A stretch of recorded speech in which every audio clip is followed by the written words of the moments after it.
Thank you.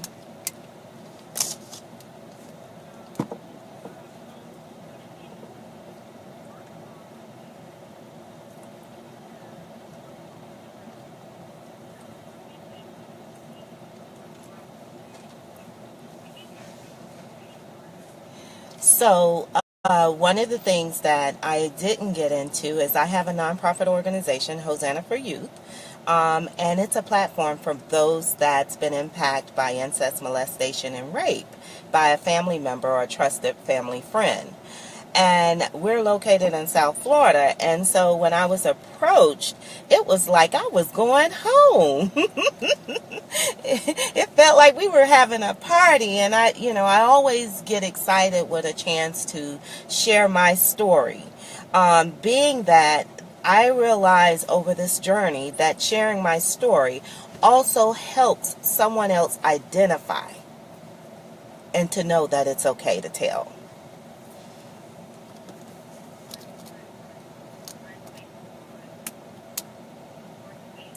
Thank you.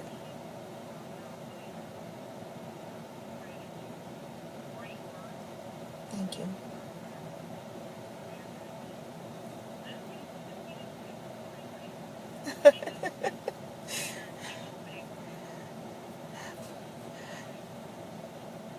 Okay, so my story got some twists and turns, so I'm going to try to keep you on point.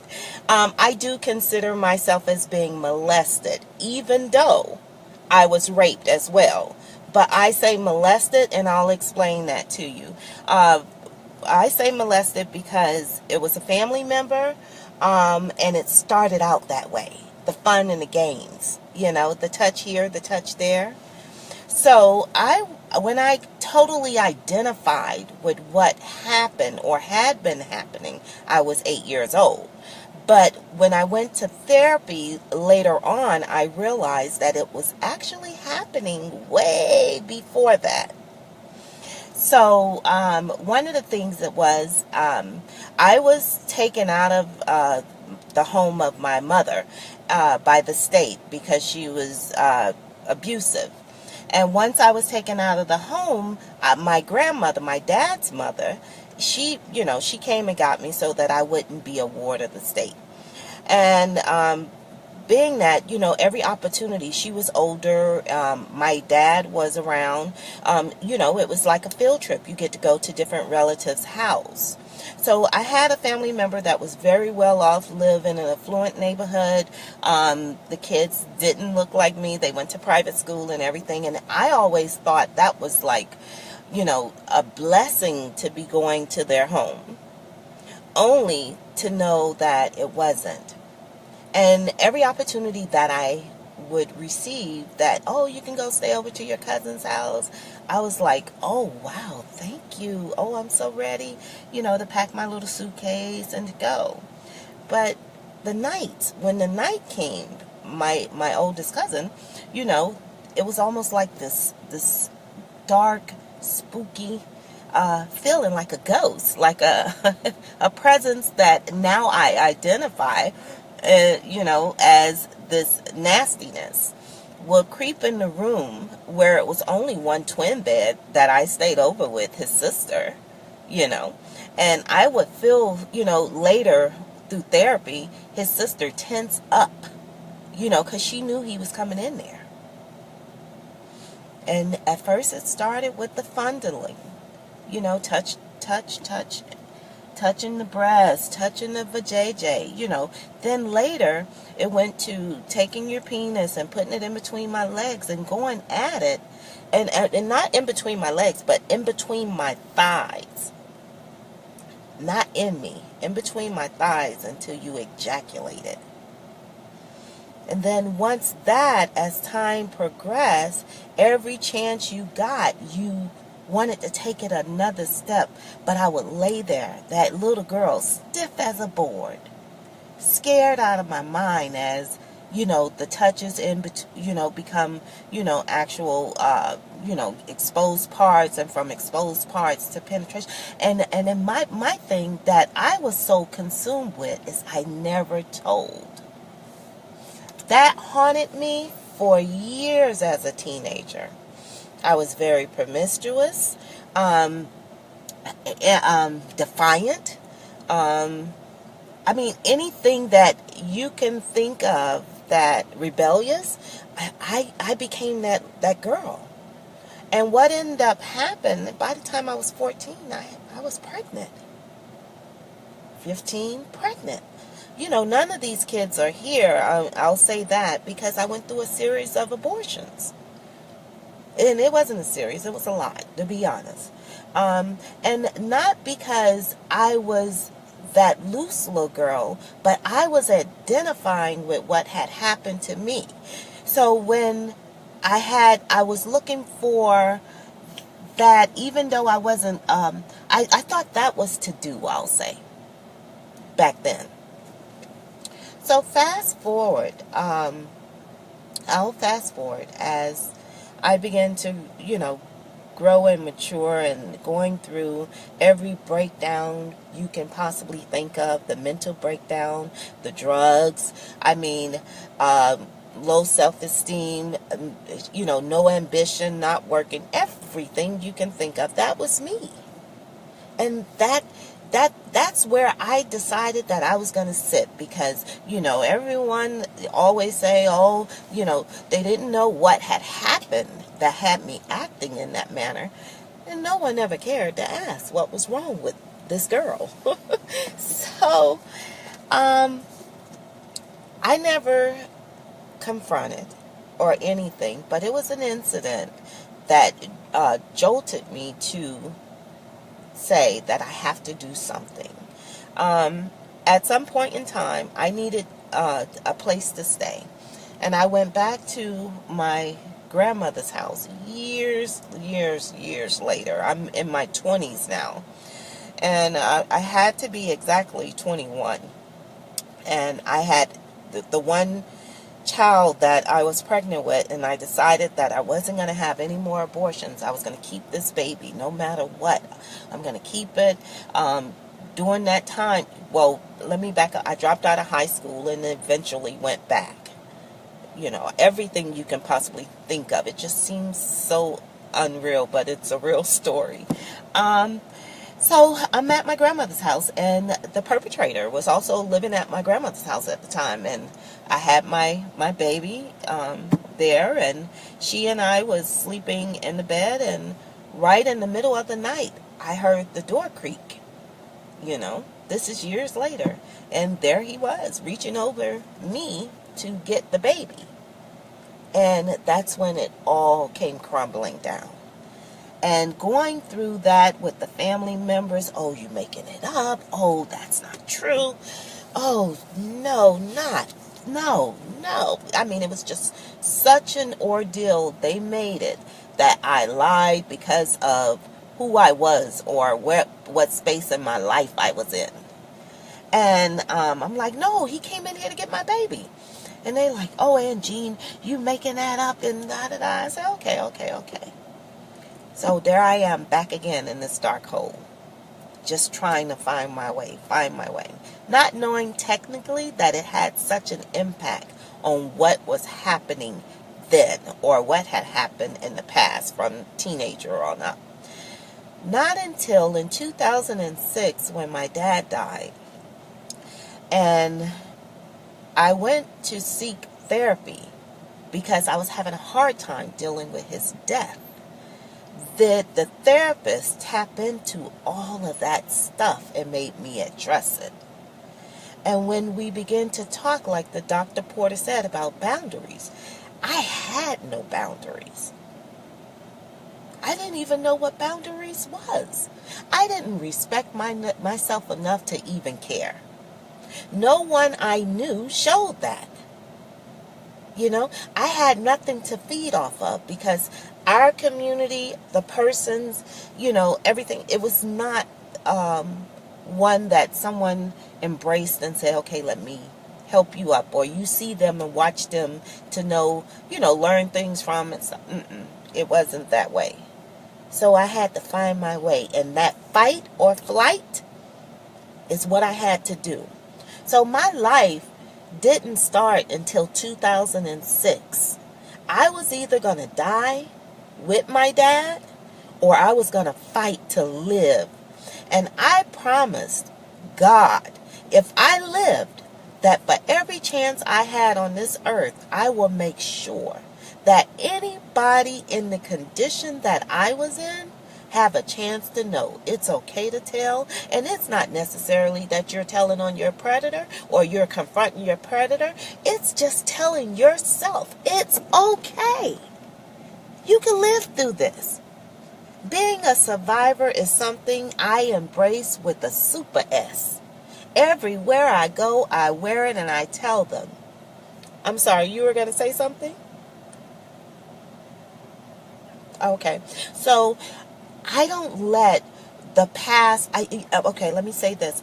I will never forget what family members, because that wasn't the only one, but that's the one that I can reach back and touch. You know, like, it was so much that happened in my little life. That's the only one I could reach back and touch. And by the time I turned 45, the structure of my body from the abortions and all that stuff, I had to have a total hysterectomy. So I do have 2 kids, and I'm so thankful for those 2 kids. But I also think about, a lot of times we put emphasis on being and growing up and, on our teens without giving them instructions. They don't know what to do, and they're learning from someone else or from what their mind perceived them. And I tell people all the time, if you want to be of any value to our younger adults, and I call them young adults because the line has moved. When I listen to the community of women that are survivors or victims, it goes back from 8 on down, when that breakdown of the psychological issues start presenting themselves, and when the touching began, and when these predators take advantage of us. So I tell them, those are young. Now you got a child that has to be an adult mentally, because they're trying to process all of that, but nobody's being transparent enough to tell them. It's such a hush topic that don't need to happen that way.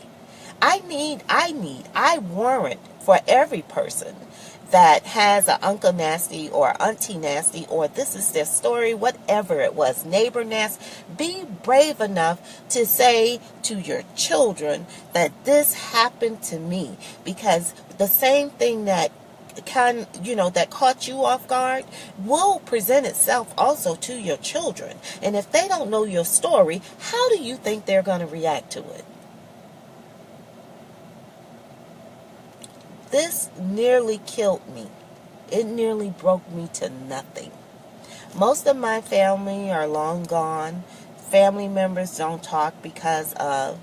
And I have nothing in me to confront the cousin. I just know that my God is bigger than him. And that one day, or he probably has already, but I needed to get myself together. And in order to get myself together, creating those boundaries, like Dr. Porter said, was one of them. But it had to start with me, not outside of me. It had to start within me.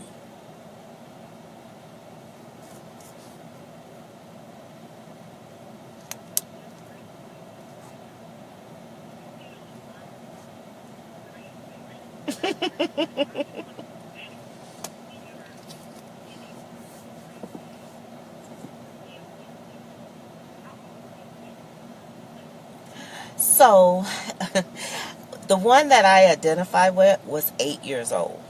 However, it was other instances before 8 years old. When I was in therapy, one of the things I can envision is being in Pampers, okay, with no shirt on. So to be in Pampers, I had to be about like maybe 1 or younger. I'm just trying to give a visual. And I can remember a man sitting on the couch and my legs up. I'm in a kicking form. I guess he's changing my pamper or whatever. And he took his penis and he has his penis to my vagina, and he's trying to get it in. And I'm screaming to the top of my lungs, but I can't identify the man's face. And that's been years of therapy. So I can imagine that, the abuse had started way early with me, way before 8. My mom, had this thing that, for some reason, it was never a warmth to me. She always said I reminded her of those people. I look like those people. And I never knew who that was. Only later to find out that those people was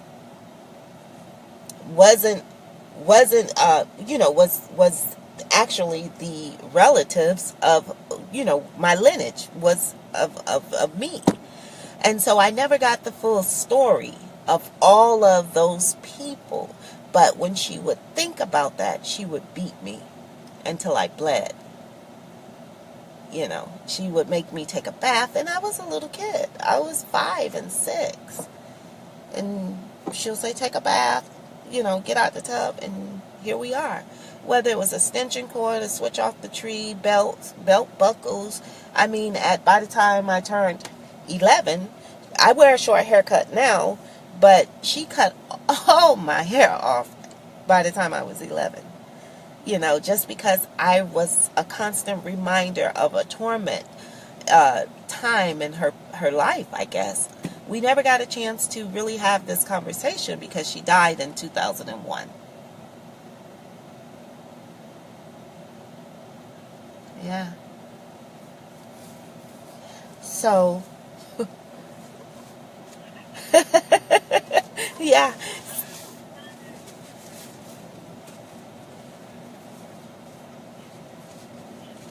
Yeah. Yeah.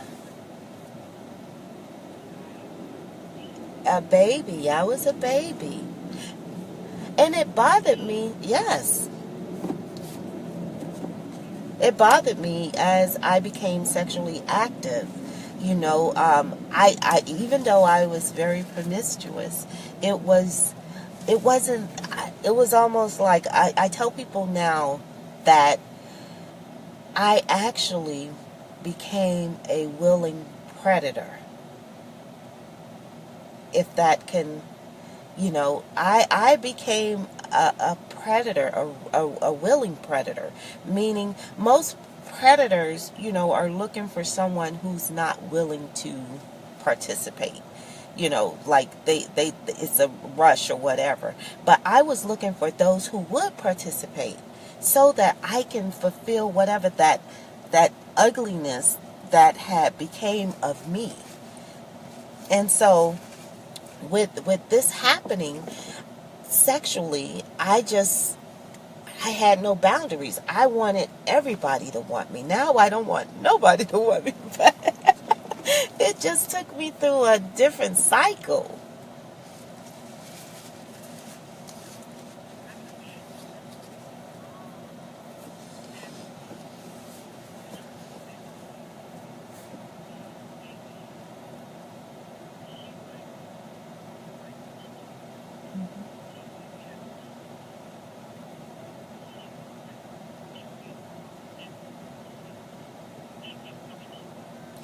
The memories of what happened to her. When she looked at me, it was a constant reminder of whatever she went through. Yeah. So, yeah, she took it out on me.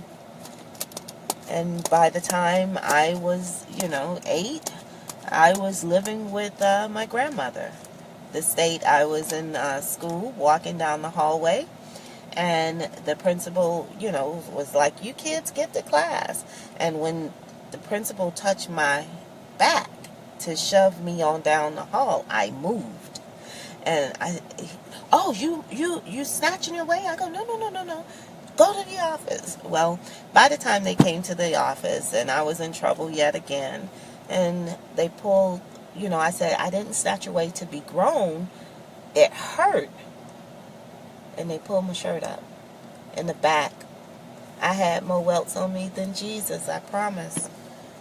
And it just sent off an alarm, like, and to keep me from going to foster care or to the care of the state, my grandmother came and got me.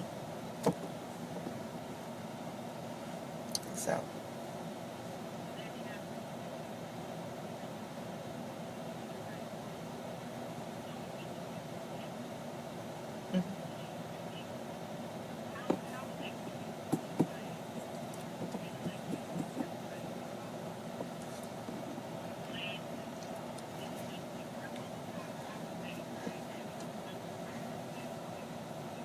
Girl, I was so doggone happy to be out of that house. I didn't care where they took me.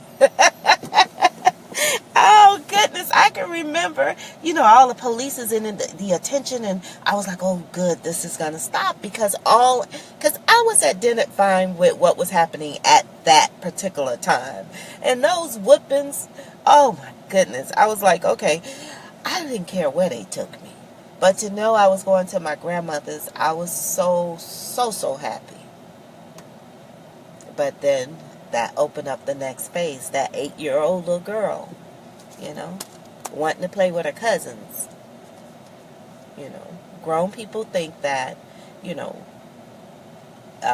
having kids and they're related, let them hang out, no supervision, in the house, and the oldest is watching all the rest of the kids. And something just came up that I'm gonna tell you about.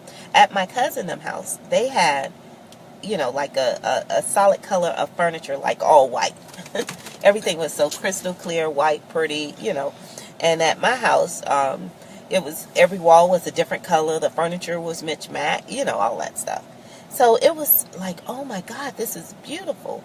But one thing I can remember, getting up the next morning after being victimized and going to this clean kitchen. Oh my goodness. The only thing that caught my eye was the Frosted Flakes cereal on top of the refrigerator. We had cornflakes where you had to add your own sugar. They had Frosted Flakes. And I was like, bad as I wanted those Frosted Flakes, couldn't nothing Tony Tiger tell me nothing was great. It wasn't great at all. I didn't want them Frosted Flakes. I hated Tony Tiger. I hated the Frosted Flakes. I didn't want nothing to do with it. And I said, how could we sit here and nobody know what went on last night? My little gown all ranked and stained, and nobody saying nothing. Is this the norm? But I didn't question that to this extent then. I'm just saying after therapy and everything, a lot awakened to me, that I identified all of those encounters with Frosty Flake, Tony the Tiger. And when I often speak, I say it all the time, it was not great.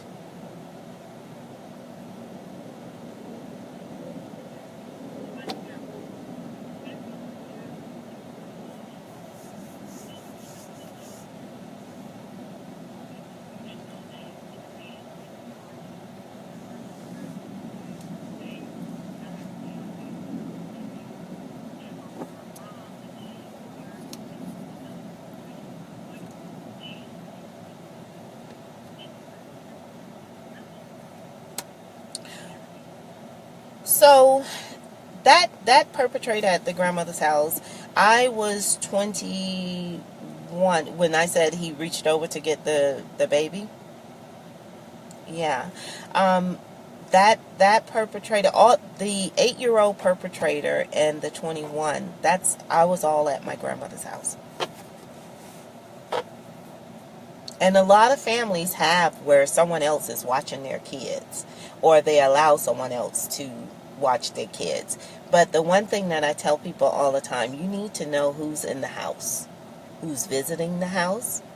It was incidents where family friends came to the house in my teens, and we're accustomed to hugging fake uncle. Say it like that because it's a family friend. He wasn't. And you got your children saying Uncle so and so, and they're fake uncles or whatever you want to call them. And when we hug, that arm went around and is squeezing my little teenage breast, which I told my dad all of it at that time, because by that time I was just whatever I wanted to say, I said it. I'm still is, but yeah.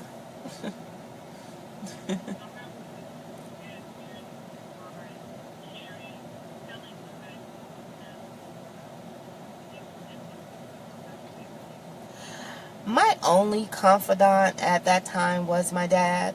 And that only came when I got much older to start trying to emulate who I wanted to become, because from TV or stuff I read, that's how I'll create a superhero that's out there, for Angine. And I once I did that, I was able to tell him some of the things that had happened, or was happening. But when he passed in 2006, I was met with a different space, that I didn't have a confidant. I didn't know who I was. I didn't know how I was going to become. And it was either fight or flight.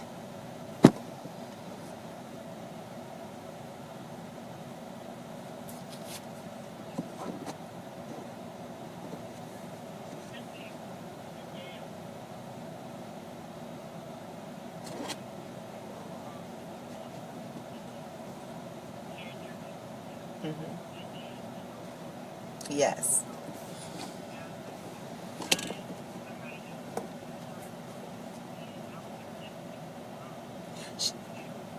Well, she died in 2001, and once I got older, we did have a relationship, but it wasn't the mothership, that mothering, nurturing type of relationship.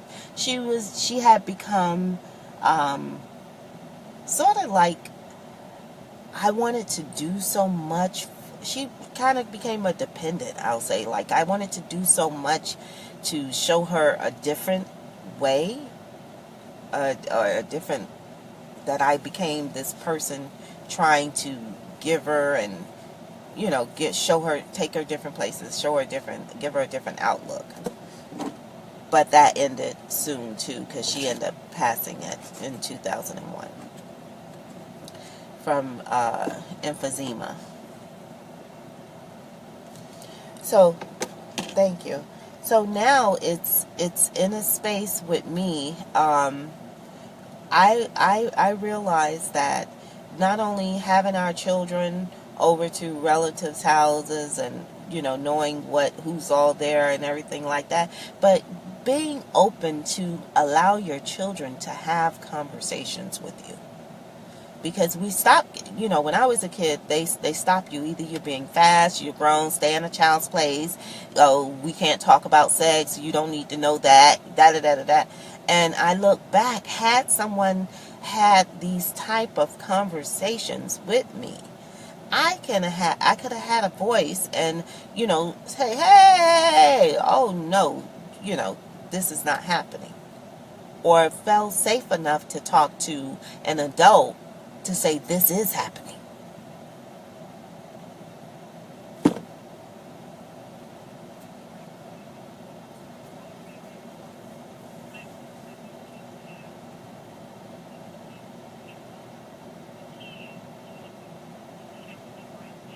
Mm-hmm.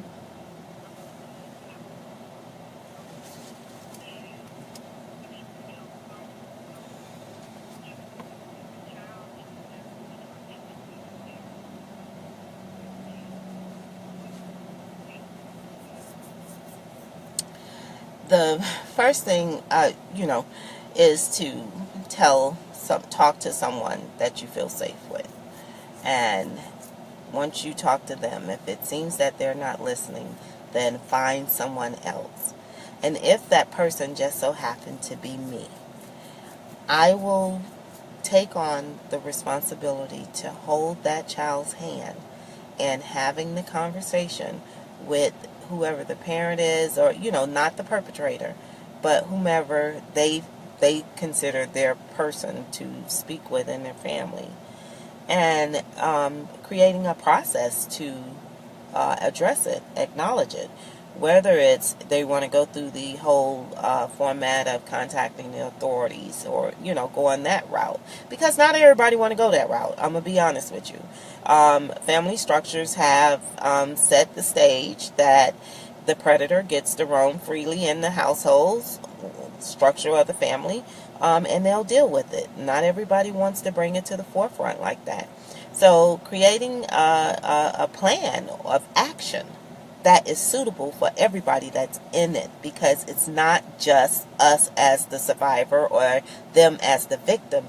This ugliness breaks down the whole dynamics of the family. You may be dealing with it on this way, just like my dad was dealing with it. He wasn't the victim or the perpetrator, but he was dealing with it. He had his own story. And I'm sure as we go down the line, if I had this conversation with other cousins, this really might be their story too.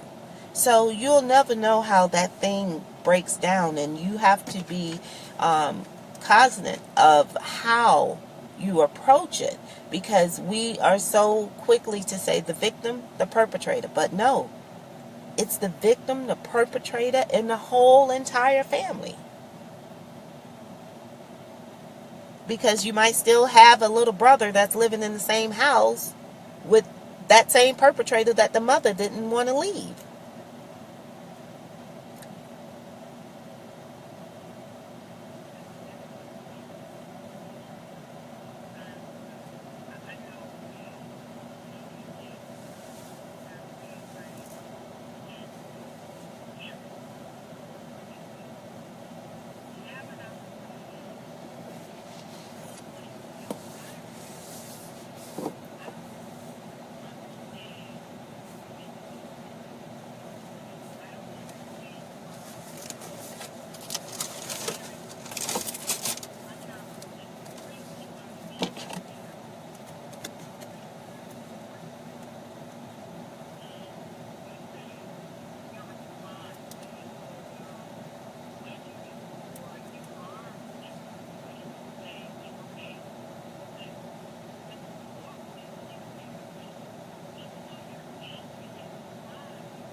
So when one of the things that we don't address a lot is our emotional and mental capacity.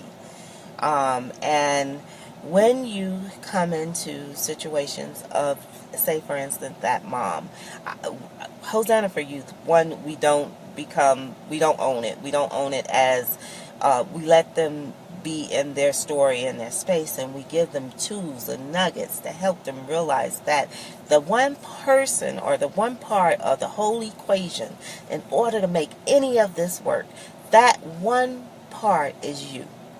So that mother, whatever her mental capacity, her emotional capacity, maybe her self-worth is broken down, whatever that thing is, before she would even get a piece of understanding of what we're about to impart on her, she got to deal with her. She's not going to be able to understand the thing about what just happened to her son or her daughter. She's not going to be able to understand, that this man, her breadwinner, her this and that. Yeah, on the outside, we'd be like, leave.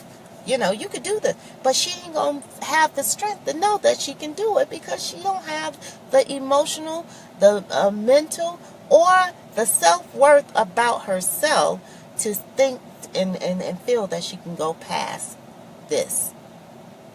So the first thing you have to do is build up that person to acknowledge who they are. They are not going to accept it. Regardless if it's their child over how they're going to pay the bills, she ain't going to be able to take on that mentality until she realize that she's enough, that she can do it. And it has to be a great support team, which everyone lacks some way, somehow. A great support team. I've met men and women, whether they are professionals or not, church or not, whatever. When they begin to tell their story, it doesn't become an effort that they can succeed victorious. It doesn't become victorious if they don't have that support team, because then fear consumes them. And I don't care how long I talk to them, how I make it sound, how much of my story I share, how I break it down. I tell them, I done been on the streets, I done been homeless, I done been with men for the sake of food, for the sake of shelter.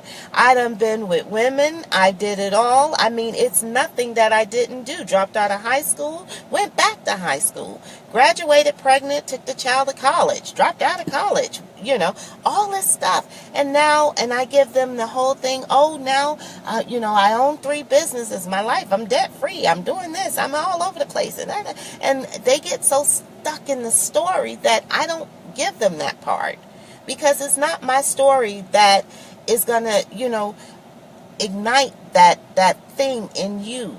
You got to be a willing participant and have the light inside of you to say, okay, I'm ready to go to the next level. Otherwise, you're going to keep putting that support or that onto that responsibility onto somebody else, is what I'm trying to say. You have to grab, have it in, it's got to be something inside you. That mother that has that kid that done came to her and told her that her husband, boyfriend, uncle, brother has touched them and she did nothing. It's not that I don't agree that she may not have done nothing. She probably don't know what to do. Because if I tell on them, what am I going to do? How am I going to do this? So where's that support system that she feels, that, hey, I can tell on them and they got me and they're gonna help me go to the next step and show me what it is I'm supposed to do. Because not many adults will say, I don't know, or I can't do.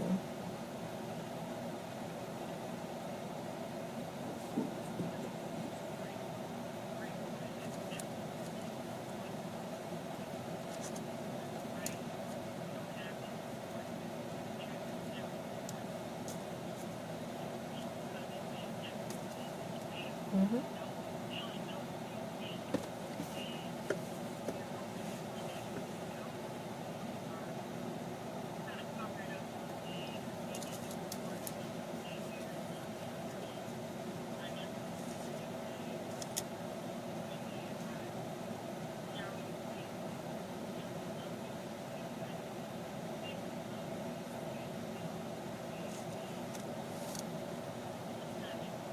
Not at all.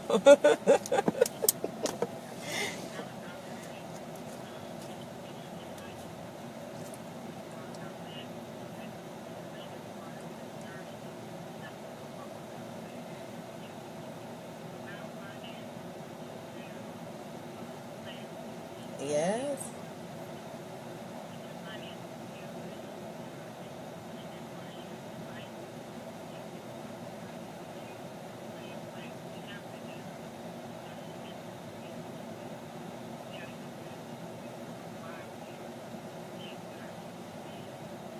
Exactly. Exactly. Exactly.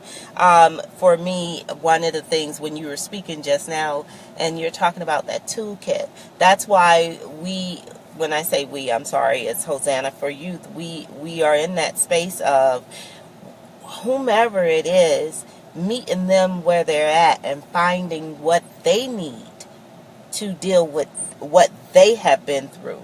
So, say if the mother came, then that's what would happen with the mother. If the father came, that's what would happen. So that we will go through and peel back the layers to assist them because they gotta find their self-worth. They gotta, have something in place to know that they can do it. When you get a person and you can build that person up independently, you know, build them up to realize, because that's what happened to me, but it wasn't it wasn't it was purposed. Let me say that's what happened to me, because I didn't, church wasn't my upbringing, but I end up getting into church and learning the word and just some morals. And then I met some fantastic people, strangers that sold into me beyond. And it was little things. I mean, from learning how to speak and how to, conduct business, and how the dresses don't have to be so short to be appealing, learning how to be naturally beautiful and okay with yourself. And once I embraced that journey, I just so you know, I used to have hair, and the reason I cut it was because it was that's where I began to realize I was on the right journey for me, that everything was lining up. The hair didn't matter. It's what's inside of me that shines.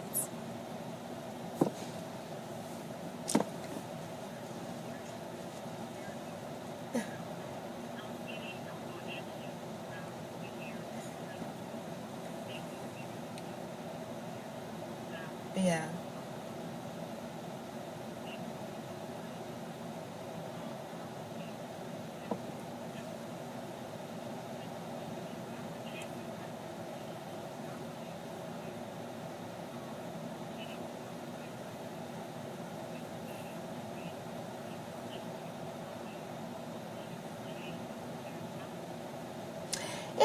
It was doing counseling. That's what it took for me. I love therapy. I love that whole thing. I mean, whether therapy, I'm not just saying that it has to be a psychologist or whatever. Therapy is the talk of. I love to, whether it was church or it was a licensed therapist or it was a group of ladies, but I love therapy. And I had to get to this point, because I knew if I didn't, I was done. I was, I probably wouldn't be here talking to you. I probably would have been on a bus bench, unrecognizable, only the name, because I would have dwindled into nothing. I would have stayed in that space to be hidden, not able to know that past the point, past the pain, I can exist and live life and be, all of its naturalness.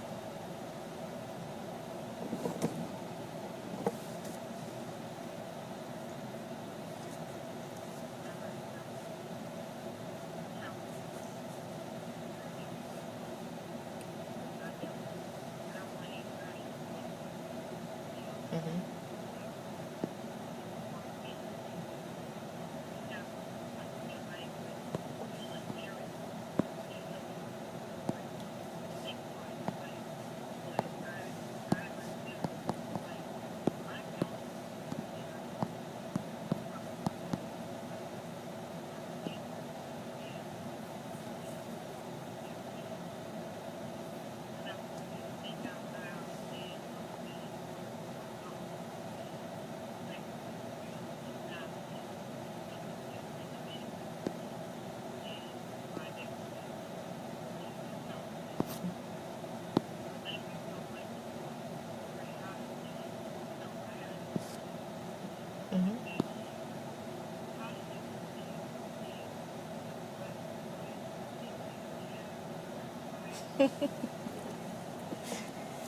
I'm giggling about that, Lakell, but I'm going to tell you. Every day, yesterday ends when yesterday ends. I don't bring anything into today that had to deal with yesterday. I wake up, literally, my days start when I wake up, and I embrace it to be whatever I want it to be like right now, speaking to you, I'm in Key West.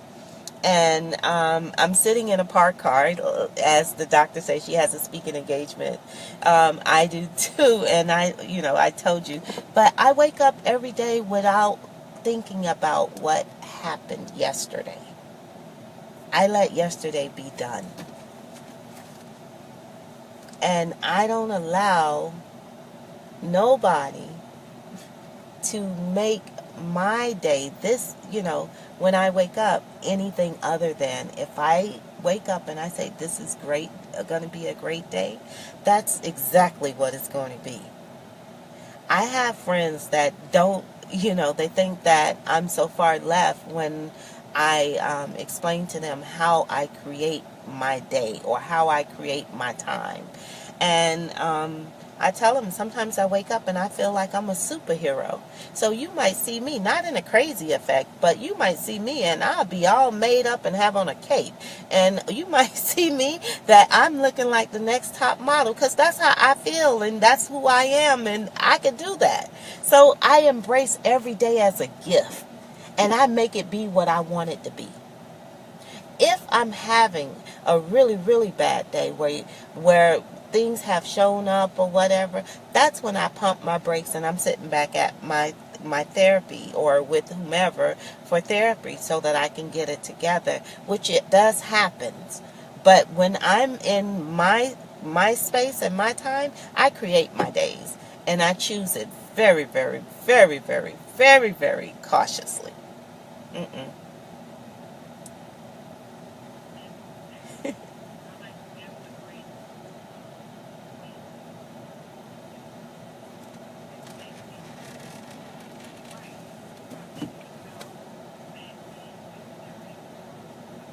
Exactly.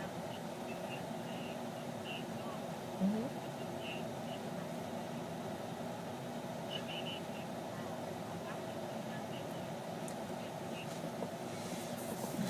Well, I have taken the title of I'm loving social media. So you'll get a kick out of both Hosanna for Youth and I am Angie Moss page. We're on social media as on um, Facebook, Instagram, and Twitter as Hosanna, Hosanna, the number 4, Youth. That's Hosanna for Youth. My personal page is I am ANGINEMOSS, and that's on Facebook and Instagram and Twitter.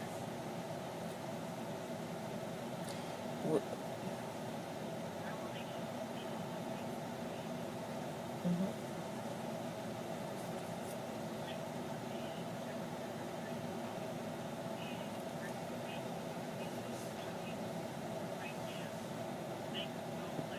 You're welcome.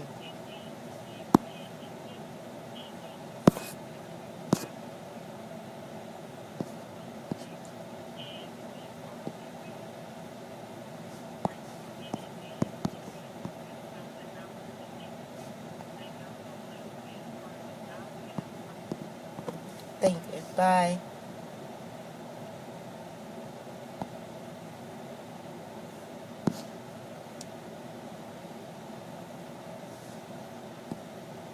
Oh shit. You hung up. I hung up.